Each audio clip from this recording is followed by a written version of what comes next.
Hello, hello, hello, and welcome to another episode of Break the Cycle with me, your host, Joshua Smith. I hope everyone's having a wonderful Tuesday. It's Tuesday. I got it right. It is. I know. I fuck it up all the time. It's just how I roll. I can't help it. When we do 2 nights a week, I know. But we didn't have a show last week at all. No, we didn't. We had some emergency stuff going on, and then Thursday I had to get ready for a drive on Friday to go to Illinois. So I took my oldest son with me to a debate in Illinois. Debated there. Showed up, and I didn't know that the moderator was going to be Joe Jorgensen. So it was a pretty boring debate.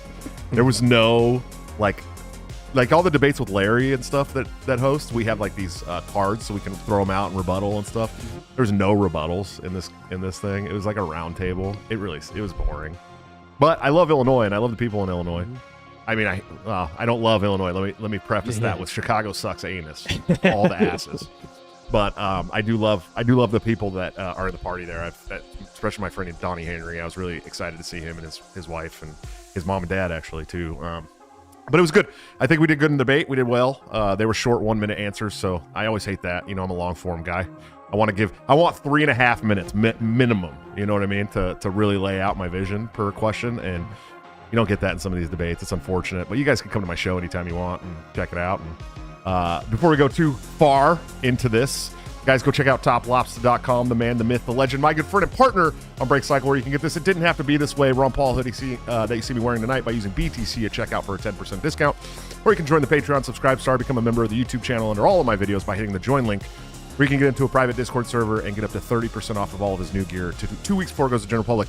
And I am going to get on him about it this week and let him know, like, hey, if you're out there, Top, we need you to throw some new shit in the chat and let people buy some stuff from you. It's a win-win for all of us. I know it's been a while. With that said, tonight we will have the first members-only show where I will include members in the show. If you want to pop on, there's a StreamYard link on the Patreon, also on the Subscribe Star, also on the YouTube. In the I make a post of the link for the show, the after-hour show, in the community notes every night. So you guys can go there, click on the link to watch the show, or you can click the StreamYard link and come into the queue. And I'll bring you on to the after-hour show to ask your questions, and we'll talk and hang out with you, and then boot you off when we're done. But so if you guys want to get into that, that's how we're going to start doing the after-hour show for members. You get to be a part of that. We got a great show for you tonight. Let's check in with my good friend Ryan Kurt before we move on. Ryan, how are you doing tonight, sir? Doing pretty good. I think that's the first time you have just introduced me as your good friend and not your co-host. Oh, sorry. I don't know. I've either upgraded to just good friend or downgraded to no longer co-host, and I'm scared to find out which. So it's funny because every time, listen, every time one of my friends online is like, what's up with Ryan? He's hella gay or whatever. I always say, listen, Ryan is one of my best friends in the world. Okay. Mm-hmm. I always say that about you. Yeah. I want you to understand that that's how I treat you when I'm not to your face. Look, good friends talk shit to your face and then say good things behind your back. That's how it works. Bad friends say good things to your face and talk shit behind your back. I'm the opposite. Yeah. Just so you're aware. I feel like if you're talking shit behind someone's back, that just makes you a bad person with no integrity. If you talk shit to their face and then say good things behind their back, that makes you a man full of integrity, a good person to be around. Yeah, I can't help a lot of my mannerisms. They're just built in. It's not a lot of people. It's mostly just Top Lobster, dude. Oh. You know what I mean? He's like, hey, Ryan's gay. But yeah, Top, you're like 145-pound twink. No, he's not. Bro. He's not. He used to be fat. He lost a lot of weight, but he's not 145. He's definitely more than that. He's thick. He's got that thick Puerto Rican core, dude. You know what I mean? He's significantly smaller than me. Yeah.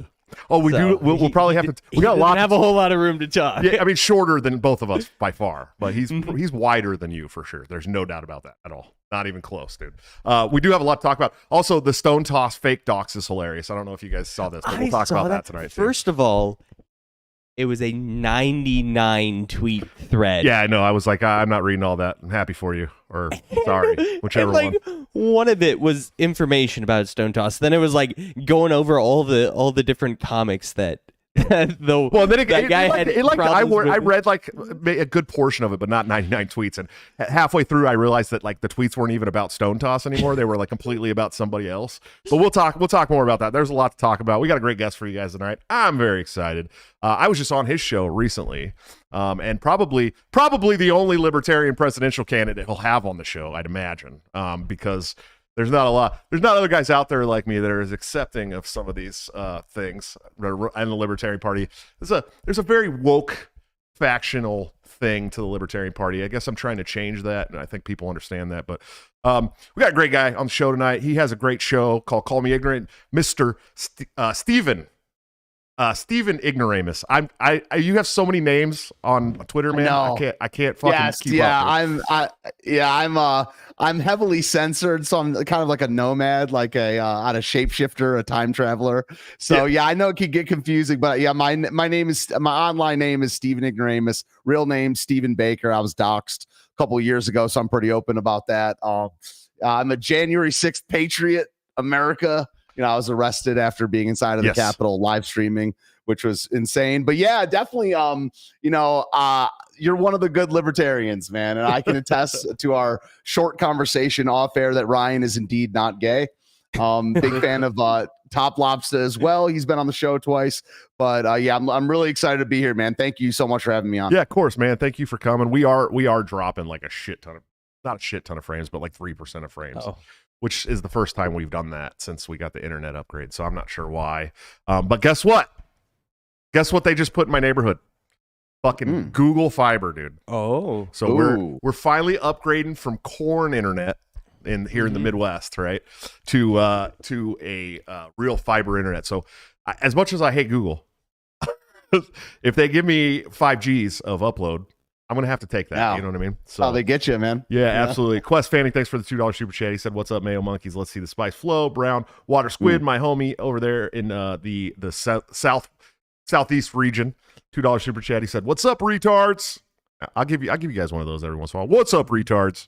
That's the intro to Tower Gang. That is my voice, if you didn't know that. Once again, if you guys that's me. Yeah, I popped on. Okay. There's a funny story about Tower Gang. If you don't know, I basically honeypotted them into starting the show. We were all part of the Tower Gang, and we towered people. I was like OG Tower Gang on Twitter. We used to tower people, and I was like, dude, we should start a podcast like Legion of Skanks, but like worse. You know what I mean? Yeah. And they were like, yeah. And so they got it all put together, and then I didn't show up till like episode 20 or something like that. And then I didn't show up again till like episode 60. Like I've only been on 2 episodes, but one of them was when they had Shoe on Head, and I like hopped in the show like late, and that's how I entered the show. It was what's up, retards, and it's been in their intro ever since. So pretty crazy. So tell me about your show. Tell me about why you're doing it. What's important to you? All those good things, man. Sure. Yeah. Well, I mean, I've been a musician for about 15 or 20 years, and I'm a music teacher, so I do that by trade. And I started live streaming on January 3rd, 2019. I've done it almost every weekday since then. And over that time, at the time, I was basically a right-wing, maybe centrist libertarian. And over the course of 5 years or so, just went further and further right. And now I'm falling off the edge of the flat earth, so to speak, of the political spectrum. But I try to keep a sense of joy about it. I'm definitely a Christian. I know you are as well.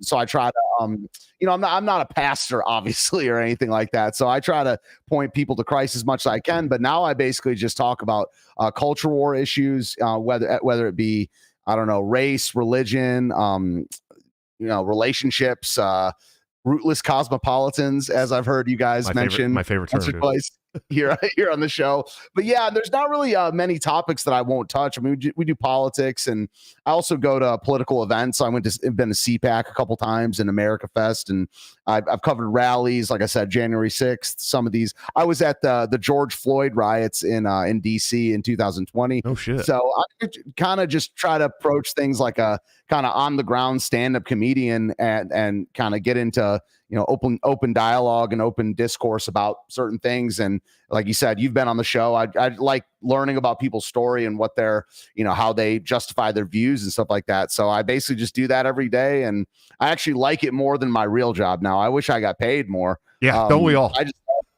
just love the internet, man. I just love right-wing internet. I love memes. I mean, I kind of don't really talk about or talk to leftists at all anymore because I just try to, like, I'll make fun of the people on the right that I don't like because I'm trying to reform it.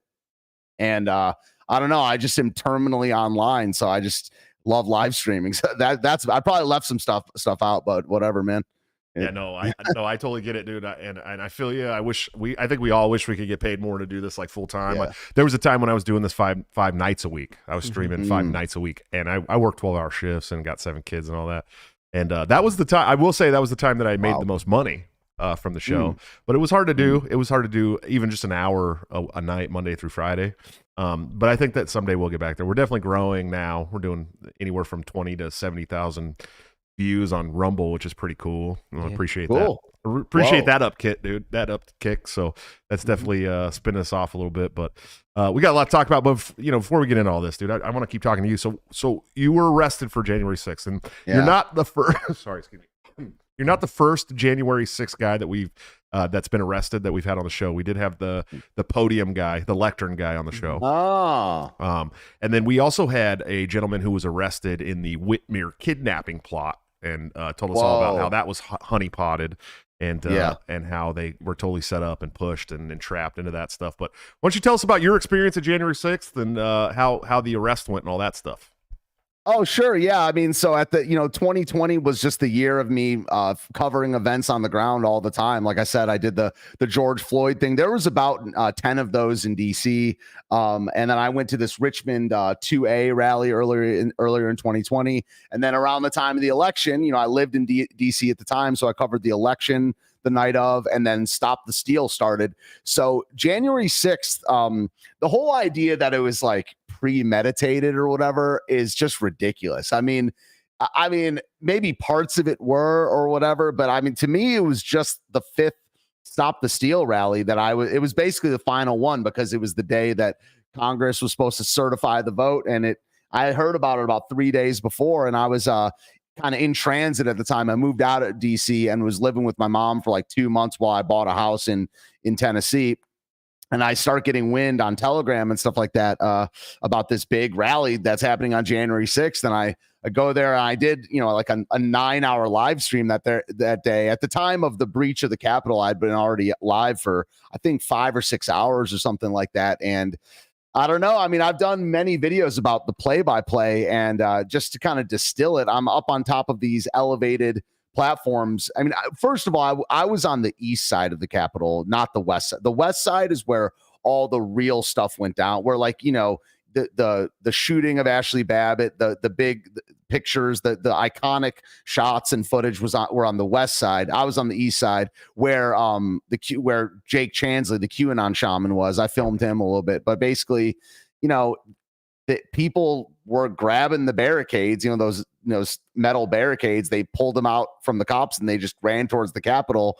And I kind of just made a conscious decision. I was like, my life is either gonna change forever right now, or it's not. So I just kind of hopped off this platform and ran with them. And I'm not gonna lie, I thought we were gonna get shot, dude. I mean, we'll probably get into our views on government or whatever, but if I were the cops, I would have shot me.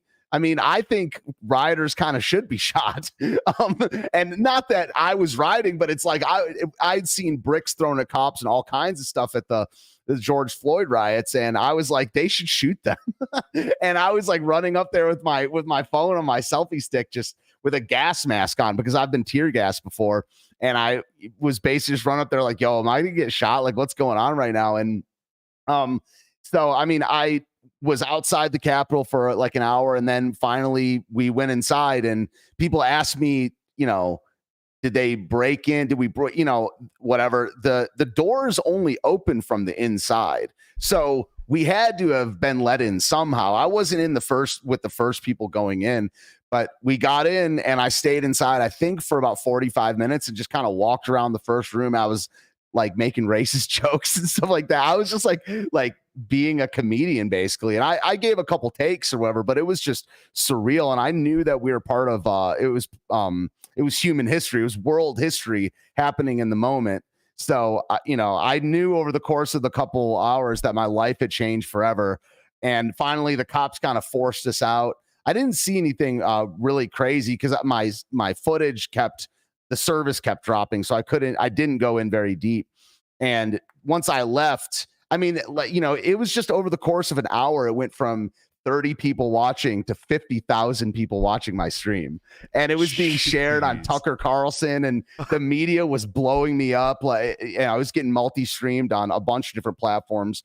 And I just knew my life as it was before was completely over. I mean, it was, yeah, I was getting serial reported. My friends were the ones that doxed me, actually.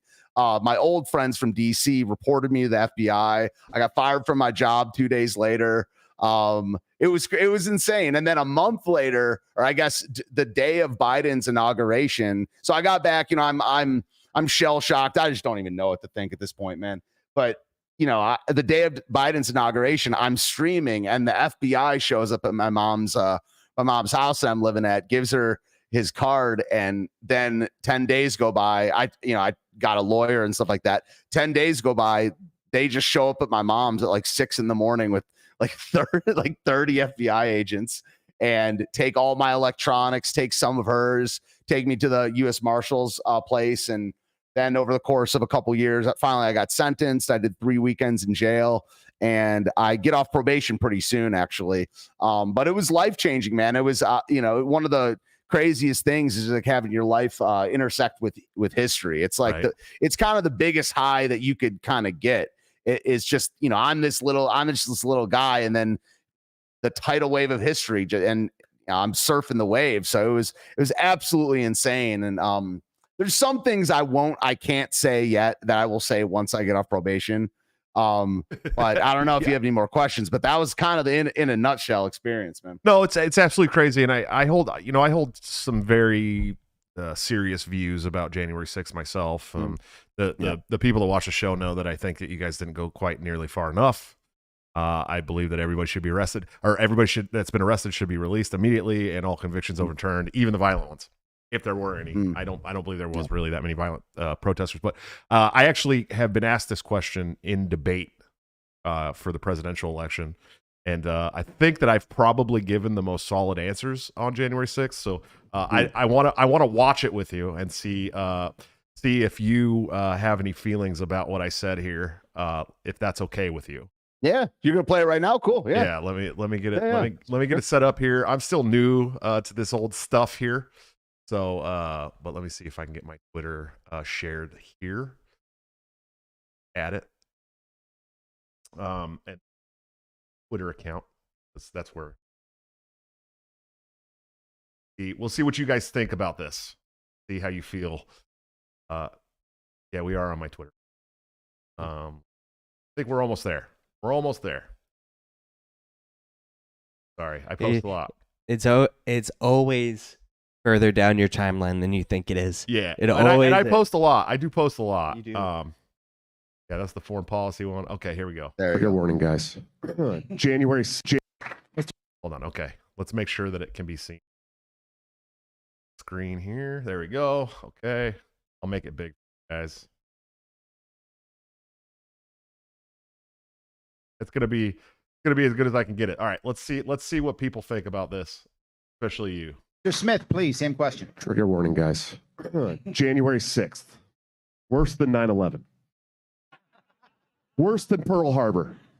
Worse than Columbine. It's the worst day in the history of America. It hurt everybody. This guided rope tour. Someone picked up a podium. Okay? Someone put their feet on Nancy Pelosi's desk. Okay, they tarnished our altar of American politics. These people were pissed off. We had just spent a year of watching BLM rioters tear down and burn down private businesses all over the country with the advocacy of the federal government. Yeah, exactly. Don't worry, they have insurance. But we tarnished the altar of American politics, and everyone's got to go to jail. These people should be released yesterday. They should have never saw jail time. I want to be very clear. I don't mean the nonviolent protesters. I mean all protesters sitting in jail, all journalists sitting in jail today as political prisoners need to be released yesterday. Thank you. What'd you think about my answer there, buddy? Yeah, I mean, it was pretty good. I mean, I appreciate your answer. I have a much different take on January 6th than most right wingers. In fact, a lot of these conservative America people absolutely hate me for my views on it. I will agree. I mean, we clearly, whatever happened at January 6th, it was like an act of religious blasphemy towards the establishment. Oh yeah, big time.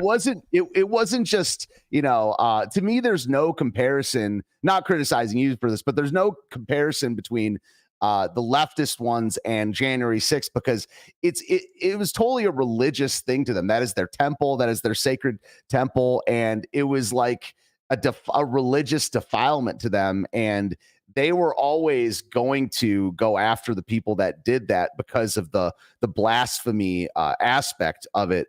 But on the other hand, I kind of, one thing that I've really come to realize about myself is I kind of reject most of the fundamental premises about our modern society, and not just the ones that you might think. I don't really believe in people as sovereign. I don't really believe in human rights or the Bill of Rights or the Constitution, or I don't believe that is the people's house. So I kind of like stay out of the realm of, I don't know what should happen. I mean, yeah, I would like to see everyone be pardoned from that. I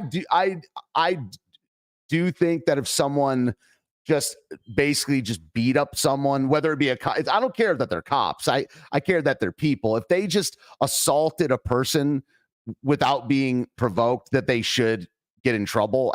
But most of the stuff that I've seen from people assaulting cops has been provoked by the cops. So in that case, they shouldn't be charged. I totally agree that it was worse than 6 million Pearl Harbors, of course.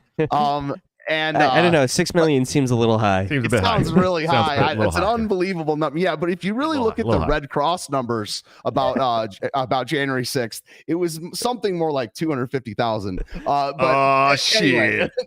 Anyway, yeah, I don't know. I mean, I definitely. I don't disagree. I just also think that January 6th is very misunderstood, because I don't think it was a Fed insurrection. I mean, there were Feds there. I saw Feds, and I really just think it was a bunch of pissed off patriots that did a riot. And is that bad? It's just the way it goes sometimes, man. They didn't give those Trump people any recourse over, like, depending on how you look at it, anywhere from an 8-year to like a 50-year period. They just hate white people, man. And Trump was the white president. He had the good old white people behind him. They banned Trump. They made his presidency hell. They stole the 2020 election. I mean, allegedly in Minecraft. And thank you for that. And if you're listening, YouTube sponsors, I'm sorry. Yeah. I mean, yeah. But yeah, I didn't. Don't worry, I didn't monetize this one. Yeah. They just left those people no recourse. So in that sense, I wasn't even really a rider or a participant. I was being a journalist with a comedic streak. So I try to just operate in the realm of cause and effect and what did happen. And I do kind of reject the Fed narrative and the Antifa narrative, although, how many Feds or Antifa do you need to provoke that type of thing? I saw pissed off white people. And I think that's really what the establishment fears more than anything is Christian white folks that are not willing to do what they say. And that was an example of that. Well, I've been really clear about this. And I think I talked about this on your show too, about Yuri Bezmenov and how he defected from the KGB, Russia in the 70s. He came over here and told everybody, like, hey, they're going to fucking infiltrate they are currently infiltrating all of your institutions, your government, your schools, your churches, all these things. And I have always said that there's two things that the communists in general, and before we even get into like race or anything like that, communism is the biggest cancer of the earth, period, plain and simple, in my opinion. 100 million dead in the 20th century due to communist policies. Fucking insane if you think about it. Yeah. But the two things that they had to go to war with, especially in the color revolution in Russia and the Bolsheviks revolution, all this stuff, right? Like, they had to go to war with the family. They had to absolutely humiliate fathers and drive families apart, and faith, because faith, when you got a strong family unit and you got strong faith, Those two things will keep you from joining a communist revolution, right? They're like, we don't need the collective. We don't have to have the collective to be strong. We have a strong family already. So they exiled and murdered countless. I mean, almost all the Orthodox Christians in Russia, right? Like all the old world Orthodox Russians, like were either sent to China for a 1-year visa before they had to leave there and went to South America, where they lived for a long time before immigrating to the United States, by the way, like the Pacific Northwest and Alaska. They have like little villages where they still have Russian accents. The kids born here still have Russian accents. And so like they know, the communists know that they have to attack those two things. And if you look at America today, right now, those are the two things that are the most under fire. Like, just take race out of it for a second. I know that it's an important part of it. I do know that. I'm not like racially blind. Okay, like I get it. I have a racial conscience. You know what I mean? Conscious. Yeah, yeah, you know what I mean. Yeah. I can't say it right now. I'm too tired. Listen, I had a bad day at work. Thanks, Ryan. Yeah, thanks, Ryan. Thanks for being my mouthpiece. I'm helping. Consciousness, racial consciousness. Okay, but if you take all that stuff out of there first, these were white Russians doing this stuff for them, or and lots of Jewish people as well for the Bolshevik Revolution. But like that's white, huh? Yeah. Well, hello, fellow white people.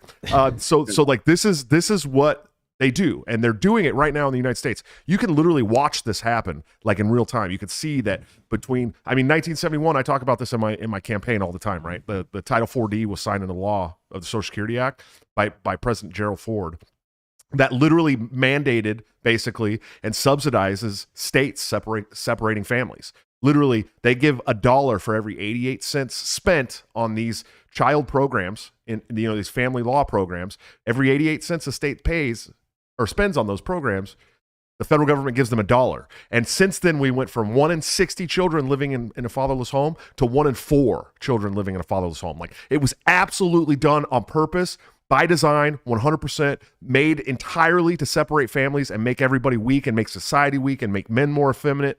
Like, that's what it was meant to do. And they're attacking our churches. Look at our churches. I talk about this I think it's a Pentecostal church up street here all the time. They got a rainbow flag hanging on the front of the church, dude. Okay. Like at what point, and this is in Iowa, which is like very Christian heavy. Like this state is probably one of the most Christian heavy states in the country. I know we're close to the city, but like at what point did these people go, oh, we have to start not listening to God to get more people to come to church? Like that's not how this works. Like, you follow the rule, the law of God. Well, used to be the Masonic laws, of course, or not Masonic laws, the Mosaic laws, right? I almost said Masonic. No, I was just kidding, guys. Anybody, don't read into that. I didn't mean Masonic, okay? I meant Mosaic laws. And of course, with the second covenant, we all have grace, right? Like that's the part of the second covenant that, people who, in Israel, they don't care about that. They think that it's all some replacement theory or whatever. But the truth is that, like, we still have to, like, abide by God and not, like, blaspheme him at our worship stations, right? Like, so like, it's very clear that what Yuri Bezmenov was saying was happening in real time in the 70s has come to fruition today. 100%. And that's what it's all about. You can't go to the people's house, right? And protest, or you'll go to jail for just videotaping and making some jokes. Okay. You have to deal with your church being all accepting of things that the church and the Bible say are sins. You no longer have real control over your family. The government can step in at any time they want for any reason. They can come and take your kids on a whim, literally on an accusation. They can come and take your children. They don't even need proof. Like, where in the Constitution or any law at all in the United States does it say the federal government or the state government has the right to step in and take your children away from you without proof, just suspicion, without proof? Like this, we have gotten to a point in society that the communists want, because now we're weak. And I say this time and time and time again. We're at this point in the circle, right? In the diagram, where it's either we're the tough men who create good times for our children, or our children are going to have to be the good men who create good times. Because right now we're in the tough times that were created by weak men, purposely, on purpose. So, like, when we start talking about this stuff, and like I said, I don't want to say that race and all this stuff plays no part. I know that there's I can read statistics. You know what I mean? I'm not stupid. I'm not. I understand how per capita works. I'm not one of these retards online that doesn't understand what's going on. But I will say 100% that the communist playbook, the handbook that they used to read out loud to people in groups in like back rooms and basements, hidden away from society, talking about how they were going to do the revolution, is now just publicly widespread talk online that people talk about all the time. And if you bring it up, you're called a conspiracy theorist, despite the fact that we have the WEF talking about the Great Reset very publicly. I was going to say, just go to the WEF Just go website to the website. Like last time we talked they're about open this. about it. Yeah. Yeah, last time we talked about this online, they put a note on our video, like a Wikipedia article about the Great Reset, and called us conspiracy theorists. And I'm like, yeah. Klaus Schwab literally talks about the Great Reset. He says it. He says it in public. So they've done that on World Economic Forum videos, and one of them titled The Great Reset. Yes. And they say this is a far-right conspiracy theory right underneath it. And it's like, this is the source. What are you talking about? Right. Level Zero, thanks for the $5 super chat, man. He said Bezmenov warned us about Soviet communist subversion. Now it's coming from inside the government, academia, and media. It's all infected. Yes, he warned us about the infection, and now it's infected. He warned us. He told us straight up, they're going to infect every institution, and that's exactly what they have done. Every institution, especially none more so than the government and the academia. 100%. Yes. Those two things more than anything, and the media, of course, up there. You know what I mean? Like it's all a huge agenda to weaken and effeminate the entire population so that they can impart whatever rules they want. They want that, you know, and I talk about globalism and all that stuff, and I'm sure that's part of it. But right now, weaken one of the strongest nations in the world. That was the whole plan. I don't know. You ever pay attention to Bezmenov, Iggy? Oh yeah, absolutely. That was 2019, 2018, I was watching those videos basically once a month, that long interview he did. And I don't disagree with anything you're saying or anything that Yuri said. Yuri was pro-gay, by the way, but he was right. He was right about his characterizations. And I totally agree with you that, they attack the families by attacking the fathers. I mean, that's just true. And they attack the church. It's one thing that's kind of a pet peeve of mine in normie Christian circles is that they'll say we're so free in America because we get to worship Jesus Christ. At least we're not like China or like India or like North Korea. But the point that I've made is that the way that Satan has attacked the church in the United States is not through overt means.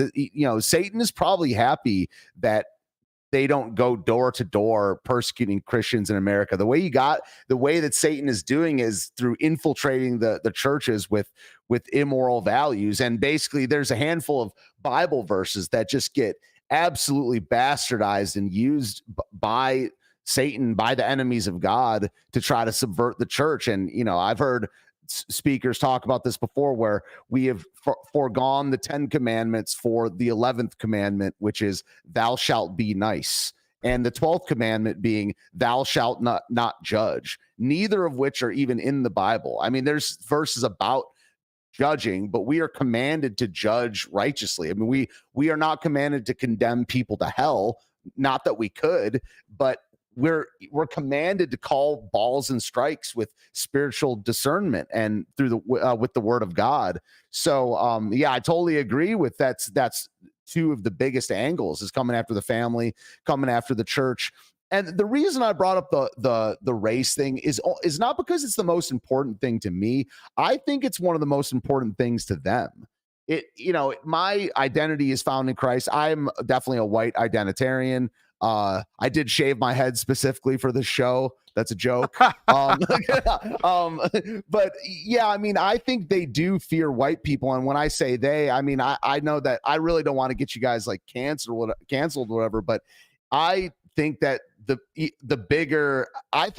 fact that this is communism is almost a byproduct of Judaism or rootless cosmopolitanism, or whatever we want to call it. Them, they, the men in hats. Communism to me, it's like I don't throw around that word that much. I mean, the communists used these tactics, but communism is basically just a it's an economic theory, and just because communists use certain tactics doesn't make the tactics explicitly communist. This is one of the I'm very critical of guys like James Lindsay who throw around that word willy-nilly, just saying everyone's a communist, all collectivism is communism, all whatever is communism. But these tactics are older than communism, and they're anti-God. And who is God? One person of the Trinity is Jesus Christ. The Jews reject Jesus Christ. In fact, they're the only worldview that rejects Christ in the way that they do. So I think that the race, the religion, the people group question is essential to figuring this out. Not to say we have to have it tonight, because I agree with everything you just said about, of course, having strong fathers is very important. Of course, men not being a bunch of like soy queers is extremely important to having a good society. Of course, the church is important, but what I've found, and I talk about this a lot on my show, is that the differences between people groups conversation is one that is very taboo in our society. And that's why I actually don't call myself an individualist. I consider myself more of a collectivist than an individualist, because I think if we just talk about how individuals behave, it actually does not tell the story of what's going on in society. If we were to only talk about individuals, family, and God, we're missing a huge piece of where the problems come from. It's the group dynamics. It's who we consider our people, who we consider their people, who they consider them, who they consider not them, they being not just the group I'm referencing, but any group. I mean, most black people don't really identify as Americans as much as they do as black. When they think about their people, they think about black people. They say it all the time, whether they're right or left or whatever. So regardless of the specificity of the groups, I think that discussing group dynamics and what groups are and what groups did is, it's the most underlooked part of the culture war conversation. So that's just one of the things I dabble in a lot. Sure. Well, and I don't disagree with you. I think it is underlooked, and I will say, I think that's probably one of the things we do as individualists, because I would consider myself an individualist. I do have this principle and need to judge everybody as individuals, but I also understand groups and group preferences and collectivism. And I think one of the things that we do as individualists that is bad, that's actually bad, is that we don't ever realize that the people that we're up against consider themselves a group. They're gonna consider themselves a group, no matter what we do, whether it's the gay. Yes. And you can understand that when they talk about my community, right? Like, this is my community is the gay community, my community is the black community, my community is the Asian community, Chinese community, whatever, right? Like, it's always my community, my community, my community, because they do feel that they're a part of a group, and that's what this is about. That's like when we talk about this stuff at like a macro level, right? Like, this is what it's about, is like, for them, they're trying to protect or fight for their community. And we're like, hey, man, I just want to be left alone to barbecue in my backyard. You know what I mean? Like, the broadest scale of their community is the oppressed. So well, any one of these collectivists, especially the ones infiltrating our systems, their community is the oppressed. And to them. Yeah. So it's anyone that isn't cisgender, white, or male. Yeah, that's what it comes down to, and then there's a hierarchy within that about how much privilege. But if you say that, you're a conspiracy theorist, right? Like, I mean, that's just a conspiracy. No, I am reading a book right now for my mom, who leads a political group in my hometown, that is going to be mandatory reading for the entire high school. And it basically flat out says all of this, that like it's even throwing out new isms that I haven't ever heard before. I got called a jingoist today. What is that? I don't even know. What is that? I don't even fucking know. They brought it up when I brought up the Haitian stuff, which I will talk about today. But this anarchist online, I brought up the Haitian stuff. I said, look, and I'm it's no it's no secret that I am not for open immigration, okay? And I'm I'm pretty much one of the only, if not the only, libertarian candidate running for. Oh, hold on one second. Sorry. I'm probably the only libertarian candidate today that is running for the presidential nomination that is not pro open immigration. I look at it this way: when the left brings up open immigration and they say that we're not under some kind of an invasion, I like to throw this in their face. Hey, listen, only 1.7 million Nazis invaded Poland, and we had over 6 million people come across our Texas border last year. So if you're telling me that's not an invasion, then the Nazis didn't invade Poland, okay? And they really don't like that one. But the truth is that, look, here's the truth. I don't think it's a sustainable thing for us to import the third world. I think it's very bad for cultural society. I think that it will definitely not enhance our economic factors whatsoever, especially when the vast majority of the people who are coming across today are getting cell phones and entitlements. And they're getting, we say entitlements, but it's welfare. Okay. Let me just call it what it is. It's welfare. It's not entitlements. That's a word the Democrats made up to make you feel good about helping other people. It's welfare to people from third world countries that don't have any skills, aren't coming here to get a job. They're coming here to get $10,000 gift cards in New York City. Okay. And a place to stay. I saw a video of them today complaining they haven't got any pocket money in 3 weeks, dude. Like, yeah, dude, it's called a fucking job. You know what I mean? Like, I go to one every day to make sure that my kids have pocket money, dude. I don't get shit. I buy cigarettes and coffee, dude. That's all I afford for myself, okay? And that's my vices, cigarettes and coffee, okay? But I brought up the Haitian thing specifically because we have completely destabilized Haiti. And we've always used that whole entire country as a for-profit or political motivation scheme. It's always been that way for the United States. Hillary Clinton and Bill Clinton both have used Haiti for their weird shit, right? So it's decimated. But also the vast majority of the people that live in Haiti, like shit in the street and cut down the entire forest and you know what I mean? Like it's not like they're gonna come here and all of a sudden be like modern, amazing fucking architects. You know what I mean? Like it's not going to happen, dude. And so the more we import there, the more of a drain it is on society. And I'm running for president as a libertarian. Yes, I get that. But I'm also running as a president to govern a nation. Okay. And and so I have to think about it in those terms when I'm running for politics. And I don't think people understand this. I'm trying to explain this in a way that's I'm not trying to be inflammatory to people. I'm trying to explain it in a way that makes sense to people. The thing is if you want to run in politics for national politics at a federal level, you have to understand first, mass immigration to the United States is wildly unpopular with the United States at large. Okay. Outside of the fringe left, crazy left and the fringe, hardcore libertarians, there is no appetite to have unmitigated immigration in the United States, period. Plain and simple. There's just not. It's wildly unpopular. If you're running to govern those people, you can't go in there and be like, look, I don't give a fuck what you say. We're opening the borders and letting everyone in and just flood the country with millions of people that displace a culture that is, to a lot of people, their culture. Okay. Whether you're a libertarian and think culture's dumb or you're on the left and you want to destroy culture, we know what you're doing. We're not stupid. We can see it.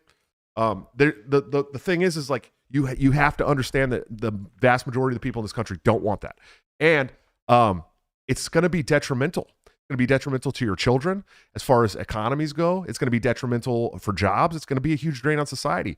So even if you are pro-immigration, which I'm not anti-immigrant, dude. I want people to understand that I'm not anti-immigrant. But there's a huge difference between importing doctors and bricklayers and people that do great shit, right? And just importing an entire nation of people that haven't worked in their entire lives. You know what I mean? And can't even do anything to build up their own country, right? There's a big difference there. And people need to understand that realistically. I understand the utopian principles of hey, but the NAP. Yeah, the NAP is a great starting point.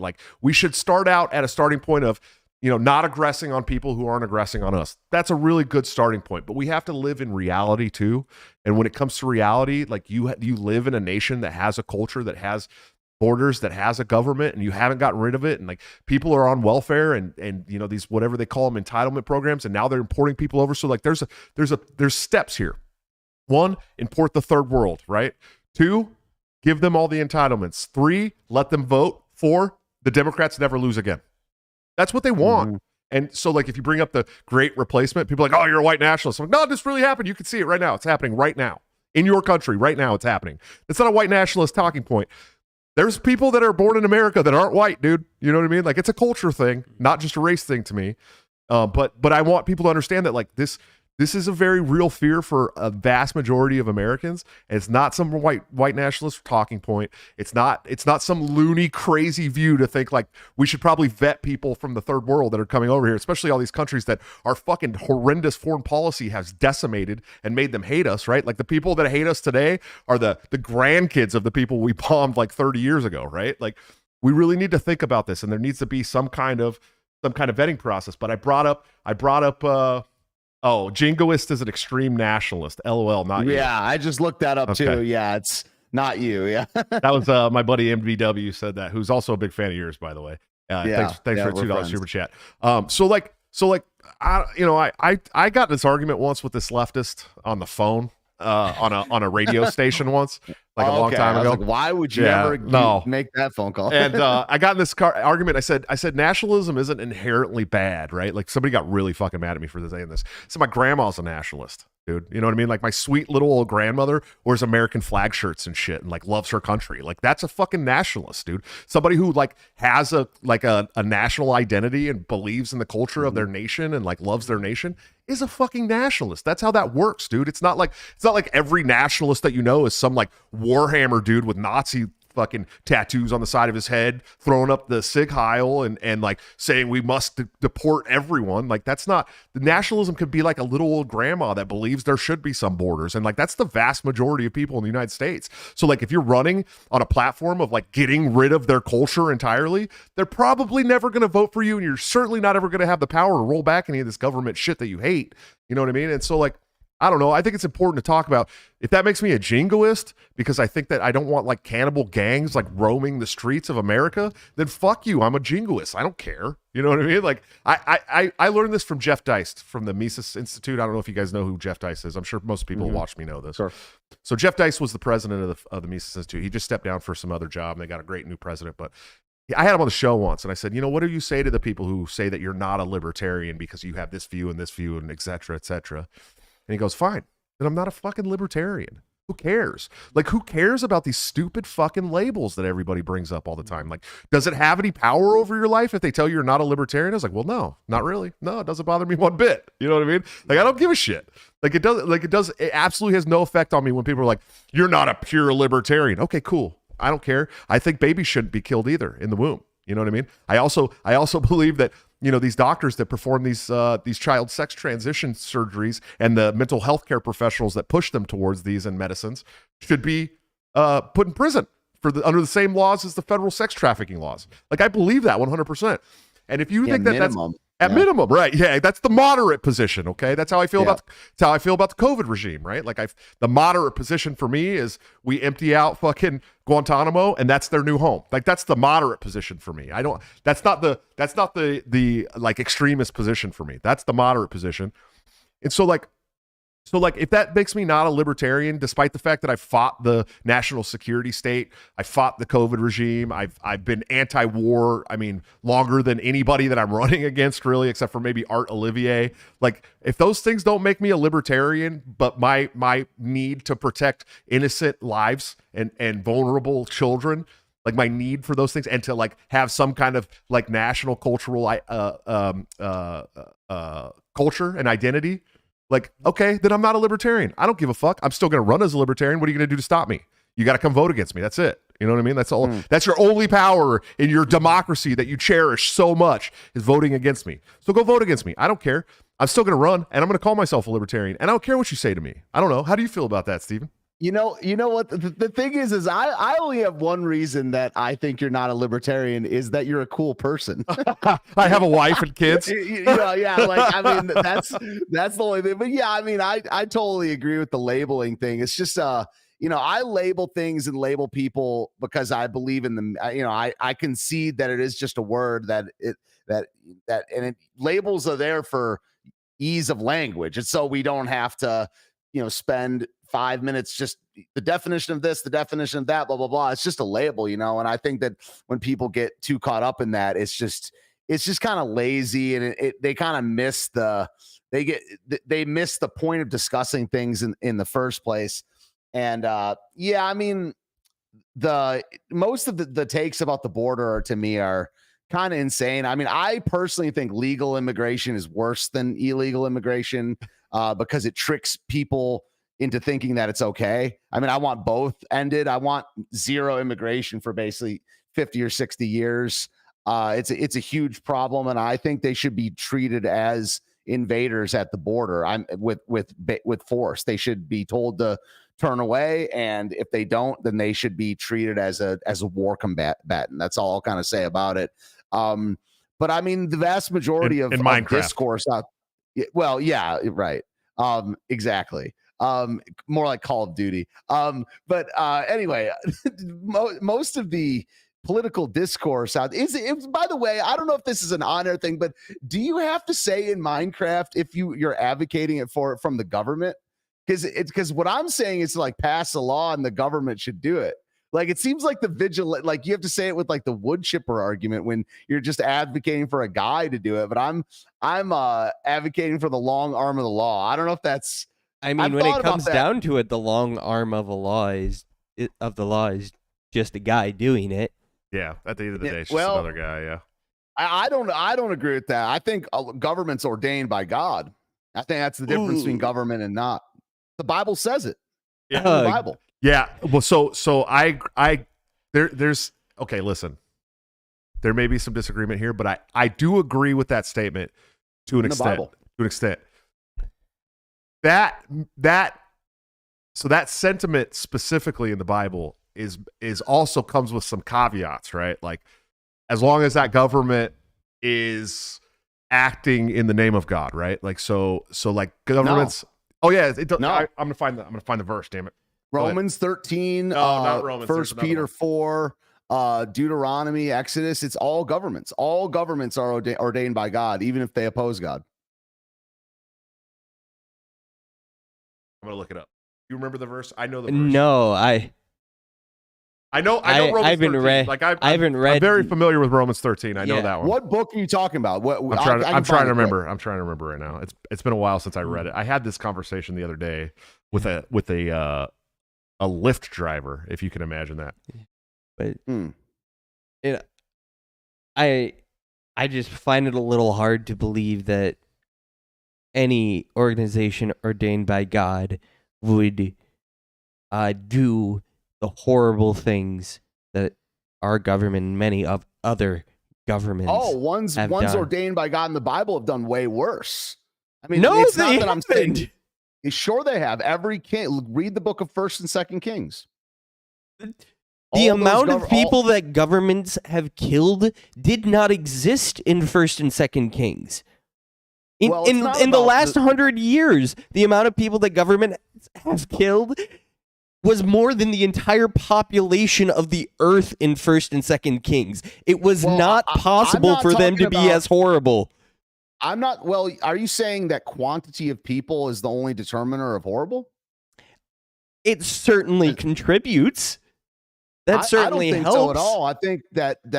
I think that a horrible act done more is more horrible, but simply the quantity of people does not is not the what you're saying is the reason that these governments are worse is because there are more people. And I'm saying that's not the only factor. I'm saying like they were sacrificing kids to demons. They were killing their own people after, they were just leaving babies out to dry. I mean, it's certainly comparable, but here's my statement I'm making. Every single government that has ever been in power has been ordained by God, and that doesn't make them good. That makes them a lot of the times under judgment from God because of the nation's behavior.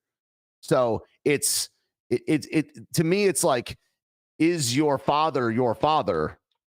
And is God part of that? Did God like ordain you to be born to your family? The answer is yes, 100% of the time. because it's because the Bible says so. It's not because I have looked at every government in history. It's just because the Bible teaches that. Not calling it good. I'm just saying that that's what the Bible says. Yeah. When you say it or it's ordained, it comes with the connotation of approved by God, and well, it means that he allowed. condones it. Yeah, their no, I don't actions. mean that. I don't mean that. I don't mean the actions. I think that he is allowing them for his sovereign reasons to be the government. And they're like, I can understand the argument around that, and I think there is certainly an argument to be made that some government-like structure is necessary for a society to be able to thrive and to be able to be God-honoring. I just think we may be one of the governments that's furthest away from that in human history, and so that greatly needs to change. And the most effective way to do that would be to balkanize, get rid of the American empire, break government down more regionally, so there can actually be some sort of accountability held to these people, and we'd stop rewarding psychopathy so much.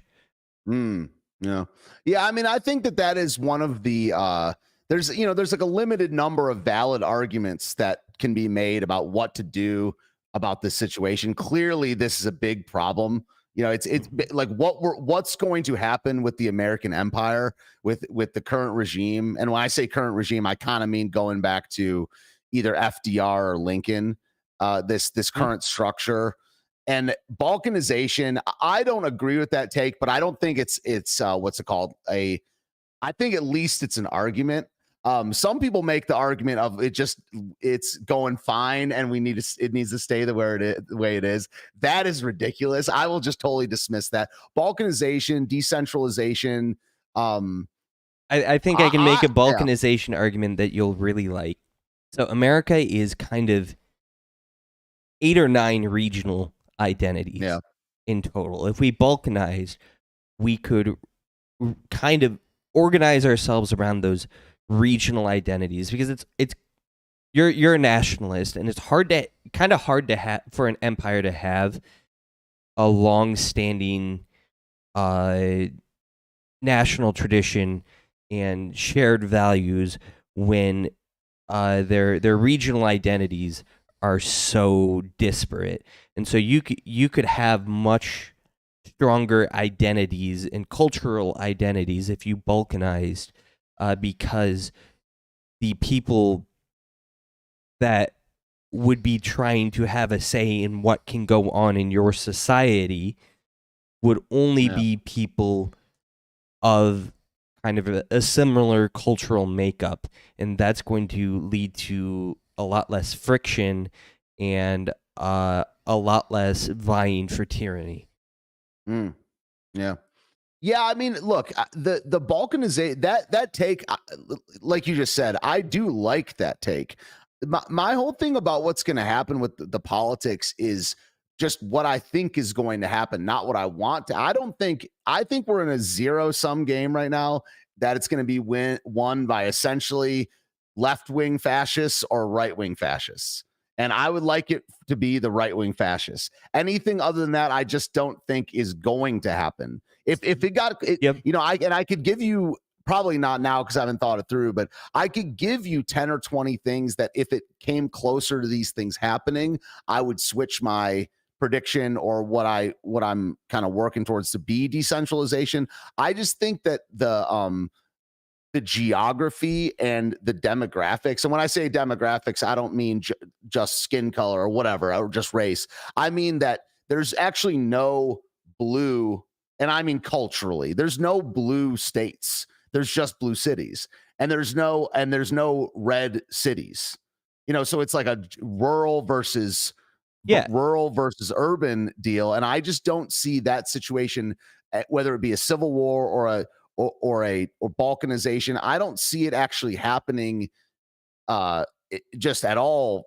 I don't see how it would happen. So if it did, I wouldn't fight it. I wouldn't be like, okay, you guys aren't allowed to leave. But I think whoever wants to leave is not going to be allowed to. So what we have to do is take over the federal government. All right, I found it. So okay, I had a study. On that Civil War point, I'll leave it with this. Peter Churchin has a model that predicts civil wars, and if you apply it regressively, it gets it down to the year. And there are three major factors that predict it: competition for elite jobs, low average wages, and inequality. And think on that, and then reflect on whether or not a civil war might be coming. I totally disagree with that. It needs political leadership. Where's the opposition political leadership?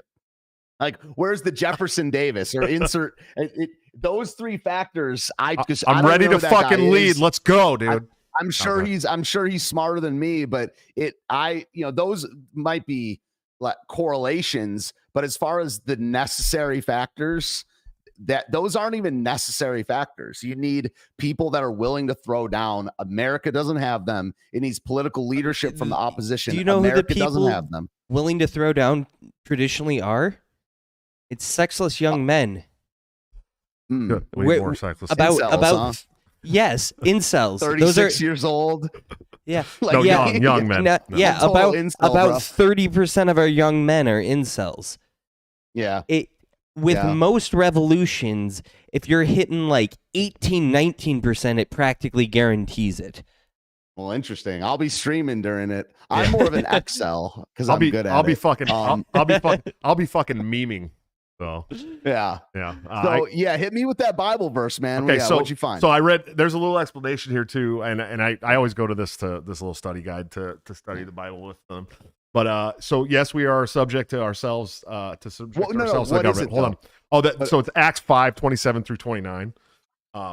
And so that's talking about obeying God. Yes, man. but here's the thing. That's so not about but there's more than that, because they actually mentioned the government of that region at the time. And so the only time the superior authorities are to be disobeyed is when they give commands that contravene God's law, right? God's law are supreme, as brought out in Bible's book of Acts 5:27 through 29. So they brought them, the apostles, and stood them before the Sanhedrin, right? Then the high priest questioned them and said, "We strictly ordered you to keep teaching on the basis of Jesus' name, and yet look, you have filled Jerusalem with your teaching, and you are determined to bring the blood of this man upon us." 29, it says, in answer, Peter and the other apostles said, "We must obey God as a ruler rather than men." Right? Mm-hmm. So like there's more.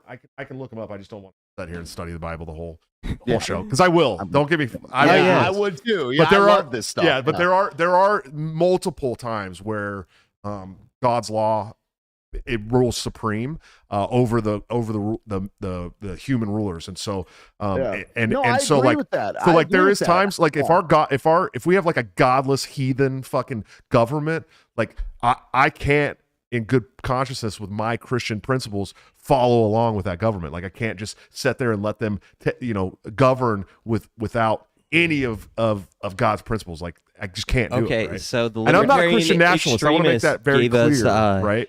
I think, is it a rumble shout? I don't remember the official term for $2. Rumble rant, right? Rumble rant. Yeah. So yeah. it's on this topic. He says God repeatedly hardened Pharaoh's heart in Exodus after he hardened his own heart. So what Stephen says tracks. It's more like God uses these evil governments to teach his people lessons. No, there's no doubt in my mind that he does use, and there is spots in the Bible where he uses the bad governments that deal with bad people. That's 100%. There's no doubt that is in the Bible. But there's also a lot of times where it says that when good people must obey the man's law for God's law, right? That is peppered in there. So my point is that my assertion and your assertion are absolutely zero intention. They're not. They don't contradict at all. Right. I'm just saying that God ordains every government. Sure, I sure. do agree that we need to disobey laws that are trying to get us to sin. I do agree that all laws, because right now we're following not government laws, but right now there's a decorum or politeness or any kind of social rule. Every one of these is subject to God's laws. I'm just saying that passage from Acts does not say anything about the Sanhedrin. Well, even though they It were does. the It government. actually mentions the Sanhedrin in there. I'm mid-sentence. I'm not saying. I'm saying it doesn't deny that those things are not ordained by God. Even Right, disobedient governments are still ordained by God. We are still. Everyone sits under God's rule. I'm just making the point that every single government is ordained by God, and we are subject to God's laws above their laws for sure.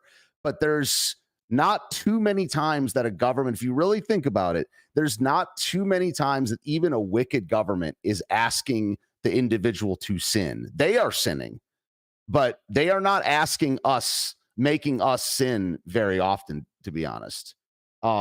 So that's what I think that's about. We must We'll have to obey agree God, to but- disagree yeah. on the American Yeah. government, though. I think Yeah, they because are I asking us to sin constantly. oppose the American Revolution too. Like I would have been a freaking redcoat at the time. Oh Jesus! Because I don't believe that overthrowing the government is biblical. Thomas Paine is my idol. He's one of the greatest. Yeah. Men I that knew ever this lived. would be an interesting chat because Yeah. it's just bros hanging, but we do. Aren't there multiple fundamental times in the Old Testament where God commands the Israelites to go and overthrow a government? Yes.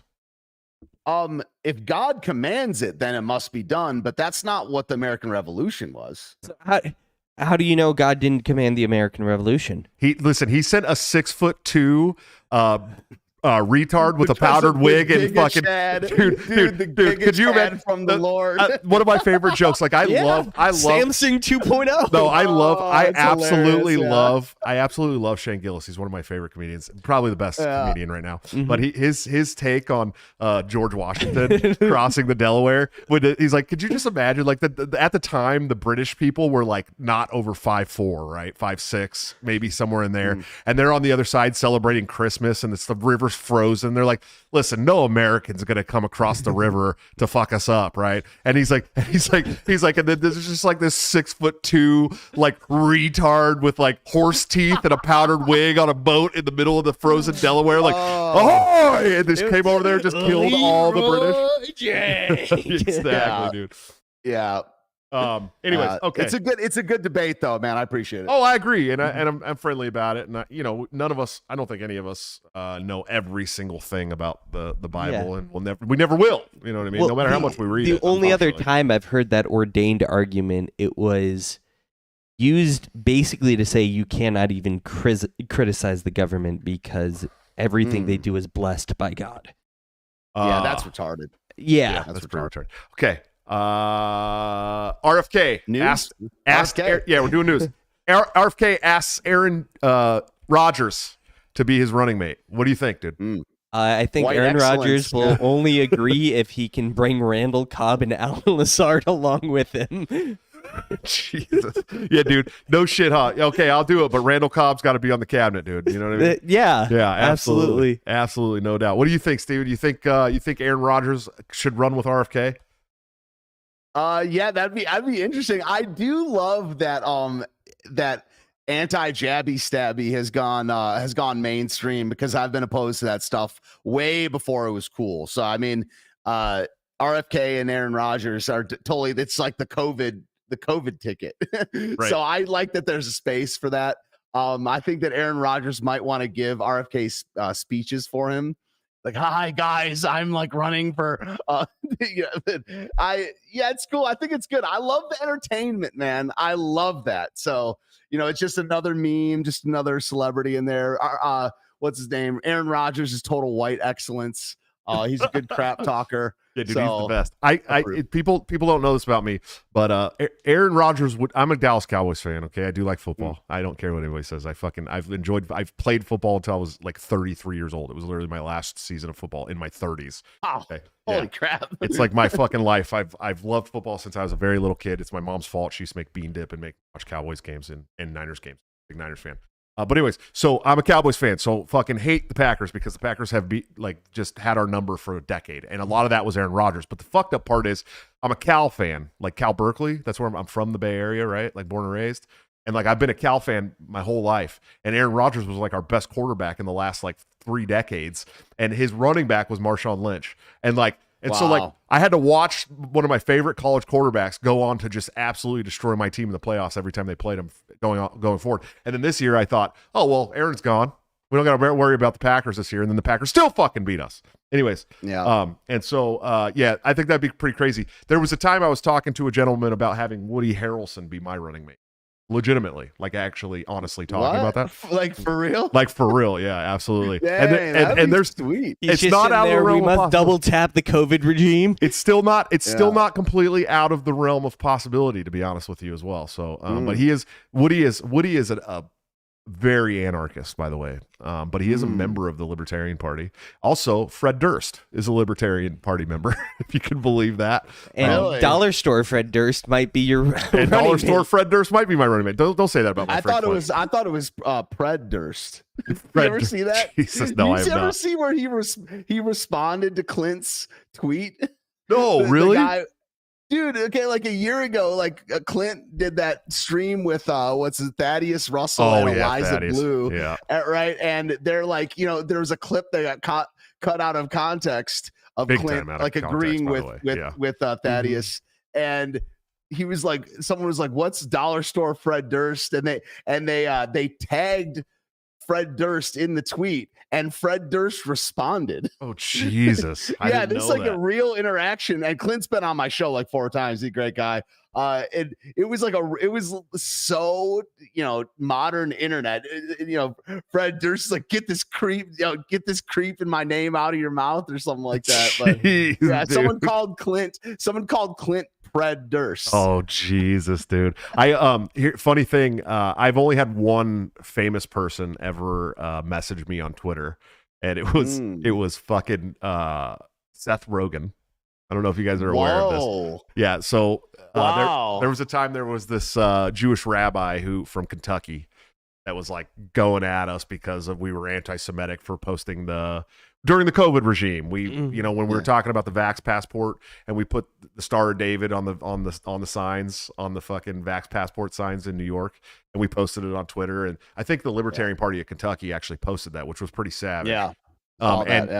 This rabbi started going at us, and I shared a meme that someone made. I'm not going to say who, with the rabbi's face on the end of a penis. Okay, that's all I did. I thought it was hilarious. I thought it was funny. And Seth Rogen immediately, within 10 minutes of posting that meme, messaged me on Twitter and said, "Are you even Jewish? Really? Are you even Jewish?" And then I found out he was doing that to like all of my friends in the movement, like messaging people going, "Are you Jewish?" Asking if people were Jewish. And I'm like, what the fuck does that matter? Because we're not allowed to have a disagreement with a rabbi without being Jewish? Shut up. No one cares. No one gives a shit. And that was, I remember, because I wasn't like, I used to actually like Seth Rogen movies. Like Pineapple Express was hilarious. There were some funny ones out there, right? And I remember at that time going, oh, this guy is just like a fucking super leftist. Like, and he's going to go on a rant about, Jewish supremacy and all this stuff. Like, okay, cool. Well, fuck off. And I never will watch his movies ever again because of that. But yeah, it was the funniest thing because I've never had a famous person like message me. Now the guy fucking sits around and smokes like 80 joints a day and makes ashtrays for a living, like Art Deco ashtrays. That's what he does, dude. He doesn't even like do movies anymore. He peaked at Superbad.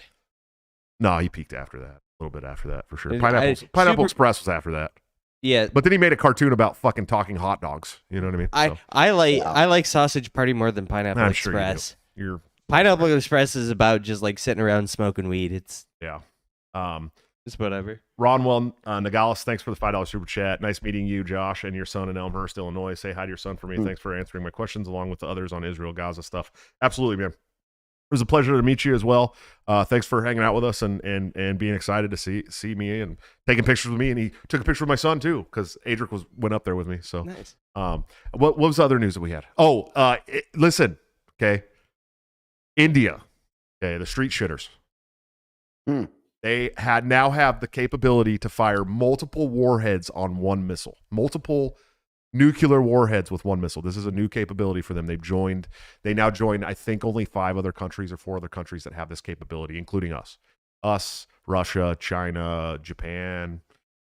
I think that's probably about it. So we're talking India.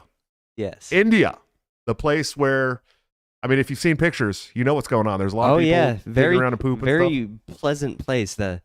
I think that's the place where they play the game on Google Street View, where you click a random place, and if you can't see trash somewhere, you win. Oh, jeez. Nobody wins. That's like Chicago's like that too. I don't know if you guys know this, but Chicago's like that. But funny. I don't think we have to worry about it, because if they ever threaten us with nukes, we just have to go to Walmart and get $500 of Google Play card. $500. But listen, we're gonna fire the nukes. We're gonna fire the nukes unless you get us $500 worth of gift cards. No, we will fire nukes if you do not give us $500 in Google Play cards. Yeah. We can combat it. It's okay. How do you feel about India having multiple warheads on their nukes now, Steve? Yeah, I mean, I really don't care that much about the extra countries getting nukes or stuff like that, because especially India, because they're not really a player as far as power posture by themselves. I mean, I am a fan of BRICS. I'm a fan of Russia. I like Putin a lot, and I think that the unipolar moment where United States is the global hegemon is basically over. It's now a competition between China and United States, and to a lesser extent Russia. And BRICS can kind of check that, and I think that's kind of a good. BRICS can check the United States in that way, which I think is a good thing, because we basically just export sodomy. I mean, that's like we export Jewish values, feminism, and sodomy. That's really what America is about these days. It's democracy, sir, in case you're wondering. Yeah. Oh, yes, sir. Yeah. The right to vote on gay stuff. Yes. So I think it's interesting. I think that, I don't know. I used to think nukes were just fake and gay, to be honest. I thought that they just didn't exist. I don't even know what to think about all my old conspiracies anymore, because when smart people say I'm full of crap, I listen to them, so I think it's interesting, but we've already been invaded by India, man. Have you seen this thing where there's like 150 big companies that have Indian CEOs? The great Shiva of the East has already sunk her tendrils into our society. So maybe we just maybe they won't nuke us, but America's just Epcot Center, dude. We just it 100% is. So, dude. Yeah. Capitalism kind of completely reformed Indian society. They used to have this weird caste system, and that's kind of completely gone out the window, because there was no social mobility. Whatever caste you were born into, you married into, you stayed into, you had a limited selection of careers, and you just could never move. Now you can kind of move up and down a little bit, and so it's thrown that whole society on its head. What was the other news that we had? What was it? There was more. We didn't talk about. Well, first of all, can I just compliment you on this excellent title of the stream today? I was in the Cannibal Holocaust. I was in the waiting room, and I was just laughing my ass off when I saw the name of the stream. I was like, oh boy, it's gonna be good. But yeah, they're eating people in Haiti. We didn't talk about that one. Yeah, well, we got on the Haiti rant, and then I went on the jingoistic thing and got into the nationalist. You're thing. a jingoist, bro. I do this sometimes. I go on rants on my show, and I get like an hour away from where I was supposed to be. It happens all the time. So here's the thing. This is what happened when I got called a jingoist. I brought up the fact that the vast majority of Americans probably don't want to import roving cannibal gangs into the United States. Not something that like normal people want to see happen here. And I was told that it was an AI lie first of all, and that it's not really happening. And all I said was like, you can go, like so they have like the G9 and Family and Tree Mia and like all these gangs in Haiti, right? Like there's like big, like the whole fucking country is like gangs, right? Now it's being run by a gang, by the way, because the president fled, right? And like barbecue, right? Yeah. Yeah, he's like the head of the I think Family Gang, right? It's called Family, and he's like the head of Family Gang. And so like there's no what they did was, what happened and why this is so fucked up is people immediately they used barbecue and used him as the name for the video that's actually 2 years old of another gang member eating a man that was burning in a fire. Okay. And so where people went wrong is that they incorrectly attributed this stuff to barbecue. And I don't think that barbecue is a cannibal. And I don't know that Family is a cannibal gang, but there's years, decades, a generation or so more than that of history of cannibal gangs in Haiti. This isn't like some made up thing that we're just doing now because there's unrest there and I want the CIA to go over there and take them out, right? Like I don't want the CIA involved at all. I don't want my tax dollars going to fight anything in Haiti, right? Like I want to just leave Haiti the fuck alone and not let all the gangs come over here. Like I think that's important, right? But like I'm being called like a CIA supporter and I'm being called like a jingoist and a liar, and people are telling me that this isn't real, and I'm like, dude, these gangs have been eating people in Haiti for a long time. This isn't new. You know what I mean? And so I don't know, dude. Like I don't want roving cannibalistic gangs in the United States, and like if there's a way to keep them out so that I don't have to like go out in like Rambo gear and protect my family, that'd be pretty cool. You know what I mean? Like I'd be all right with that. And I think like the vast majority of the United States citizens would probably be pretty cool with that too. Like, yeah, we can buy firepower, and yeah, it's incumbent on us to protect our families and our communities, but like shouldn't have to like worry about roving cannibal gangs in America. You know what I mean? Like that's what happens when you import the third world, man. Yeah, but we can be happy with one thing, that if we do eat the human meat, it would be it's seasoned by black people. You know, so you know how us whites with our bland seasoning, you know, they be seasoning their human meat. So I just want to be very clear that I use a ton of fucking seasoning. I season the fuck out of my meat. Dude. I just don't wash it in Dawn dish soap. You know what I mean? Hey, man, I'm a white identitarian, not an idiot. You know. Like, they get the seasoning right. Yeah, we're not like fucking England fought a whole ass long war over spices and don't even use the damn spices. Right, dude. yeah, you know what I mean? It's despicable, man. Yeah.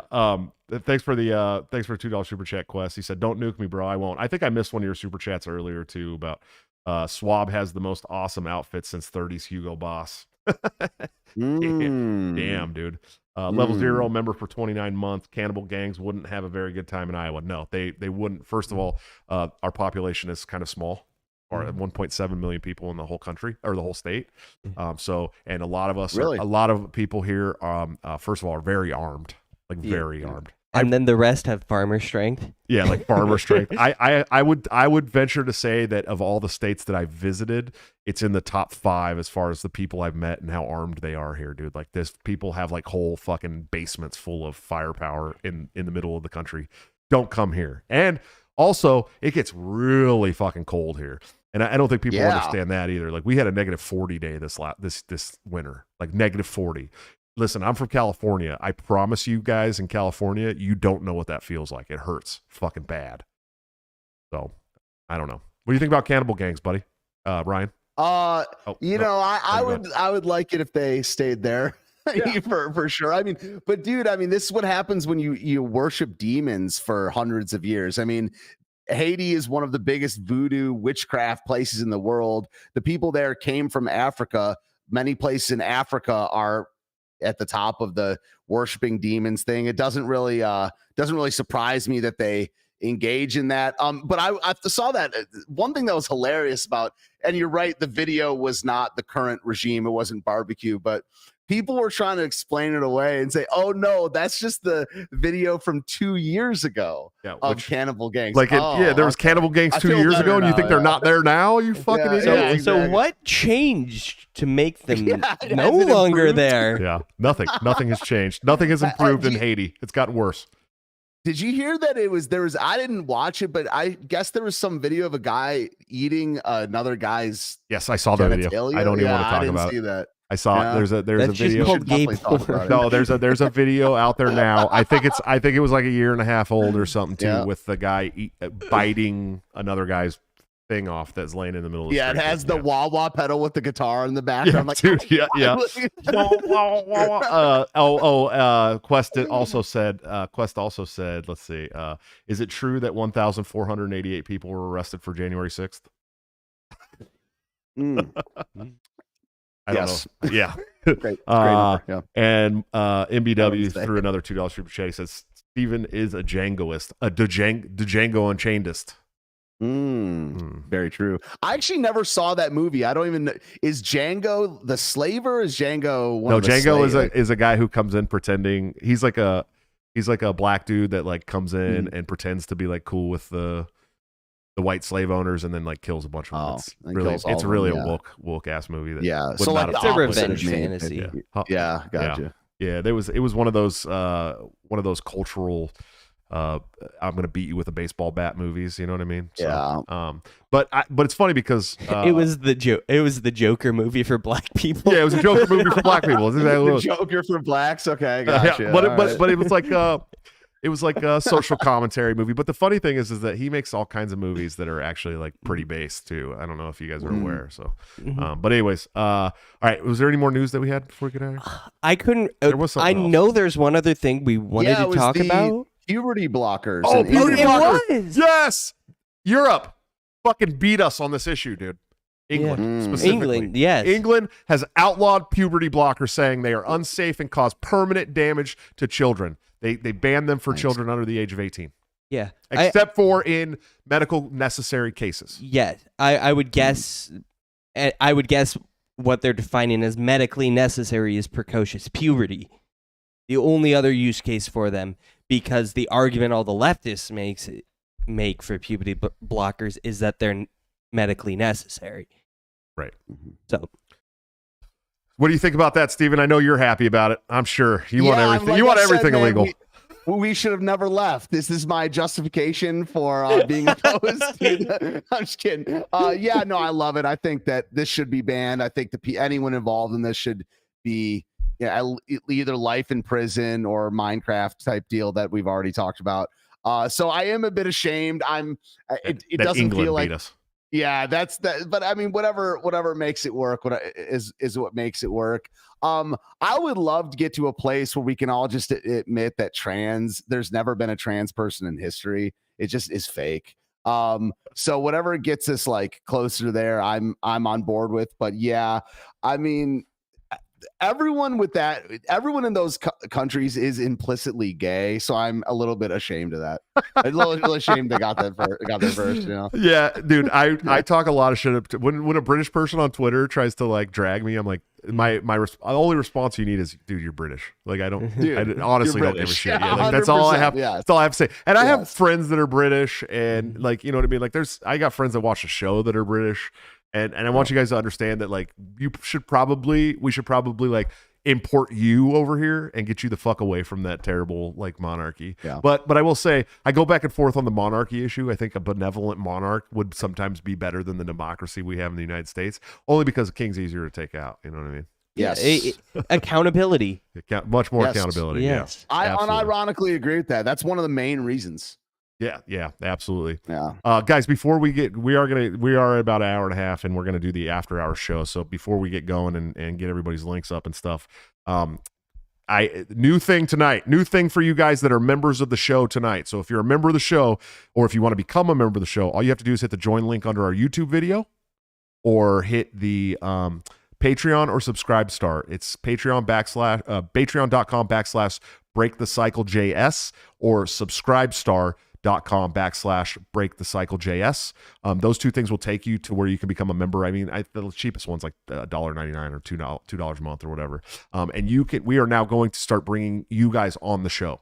So the after hour show, if you want to take part in it, the links are already up at those 3 spots. If you're a member on the YouTube, it'll be under the community feed where I make posts. There's a StreamYard link there, and you can hop into the StreamYard link. You'll be added to the queue. I'll bring you up on the show, and you can ask questions, talk about whatever we're talking about, whatever you guys want to do. So everybody will get a little segment. So if you guys want to do that, go join now. And help support the show. We definitely need your support. We're getting to a place where we'd like to start flying out some guests for the in-person, in-studio shows, because we have a nice studio here. We don't want it to go to waste. Steven, man, I love you to death. I think you're great. We don't agree on every single thing, man, but you're a cool ass dude. You know what I mean? It's fine, man. I love that part of it. Yeah, absolutely. It's important. That iron sharpens iron shit. And I think people like you and some of my other friends that are probably a little more hardcore than I am on some of these issues have helped me get to where I am. So, 10 years ago, I was just a lulbert, like a total lulbert. Like I made an anti-racism video, dude. Straight up. Ooh. Yeah. Straight up. Dang. I did, dude. And I've always been like, there's some issues that I've always been like pretty right wing about, like abortion and Israel and stuff like that. But also there was this time where I was like, oh, we can't be like hanging out with racists. And now I'm like, dude, I don't give a fuck what you think, as long as you care about like that leaving me the fuck alone at this point. You know what I mean? But anyway, where can people find you, support you, listen to you, all them good things, dude? Yeah, sweet. So again, thank you so much for having me on. This has been an awesome experience. Down to do it whenever. And to me, it's just it's not even about whether we agree or not. It's just bros hanging out, discussing ideas. Been doing it for a while, and you guys have a really good vibe here. But yeah, I'm Steven Ignoramus. You can find me. It says on the screen at JRNormus on Twitter.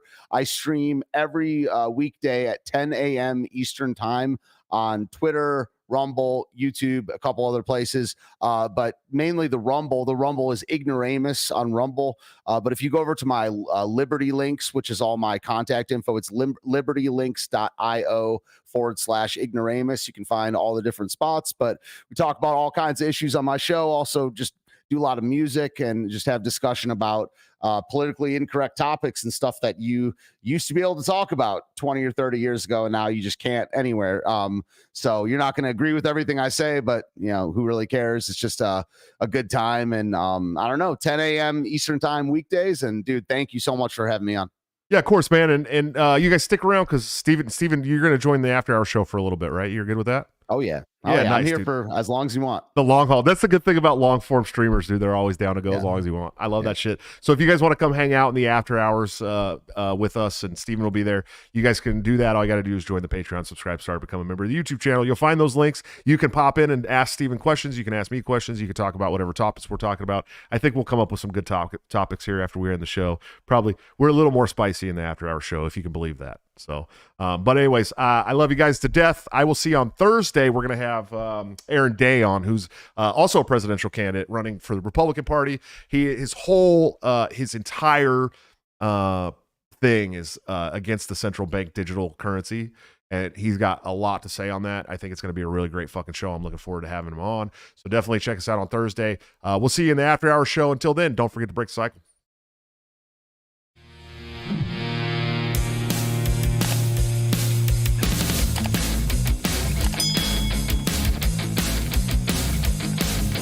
Due to legal reasons, I just have to explain. The lyrics of my last song may seem to contain a violent call to action in the verse and refrain, but I just meant it in Minecraft. The helicopter part was in reference to GTA 5 and the things you do. So any violence you commit, I am not an excuse, because I just meant it in Minecraft. A chipper is my friend and he's constantly cold. Accusations of incitement getting totally old. Make your own choices, yeah, you have control, because I just meant it in Minecraft. Obviously I would never advocate force, unless there's due process and a trial, of course. And if you're convicted, we will make you a corpse in Minecraft, just in Minecraft. Nothing I mean, you know it. No product dinners, cause it closed for COVID. Holy shit, I think